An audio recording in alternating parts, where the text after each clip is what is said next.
Hi guys, આ છે first સોલારનું module લાગશે. આ લેગ કાસ્ટિંગ થઈ રહ્યા છે.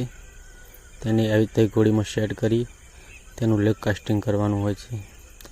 તેનું પરફેક્ટ માપ હોય છે અને તેનું પરફેક્ટ એલાઇનમેન્ટ જોઈએ. પછી આવી રીતે તેનું લેગ ઊભો થઈ જાય પછી તેનું કેપિંગ ભરવામાં આવે છે, એટલે તે લેગની મજબૂતાઈ સારી રહે, લોંગ સમય માટે ટકી રહે. તેનાથી તેની મજબૂતાઈ લેગની અને પાણીનો ભરાવ થાય અને કાટ લાગવાની સમસ્યા દૂર રહે છે. એના કારણે આવી રીતે એનું આપણે કેપિંગ કરતા હોઈએ છીએ અને તેને 10 દિવસ માટે વોટર ક્યુરિંગ કરતા હોઈએ છીએ.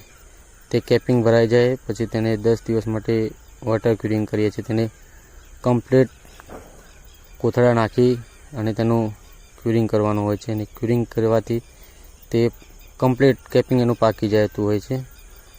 તેની મજબૂતાઈ સારી રહે છે. આવી રીતે જુઓ, તમે સામે દેખાય છે બધા કોથળા નાખીને એનું ક્યુરિંગ થશે. પછી આવી રીતના તેના ઉપર ફર્સ્ટ સોલારમાં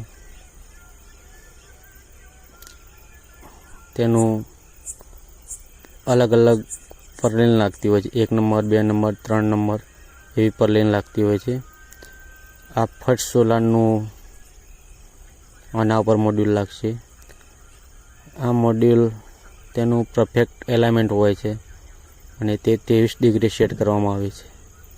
તેમાં રાફ્ટર, ટ્રેલ બ્રેસિંગ, અલગ અલગ જક વગેરેનો ઉપયોગ કરી ને પરફેક્ટ એનું હોય છે. એના 7-7ના ટેબલ હોય છે. 7, 3 અને 6ના ટેબલ આવતા હોય છે. આમાં એના પર સેટ કરી પછી તેને ફર્સ્ટ સોલારની મોડ્યુલ એક ટેબલમાં 18 મોડ્યુલ લાગતી હોય છે. બધું પરફેક્ટ એનું કેપિંગ હોય, રાફ્ટર ઓકે હોય,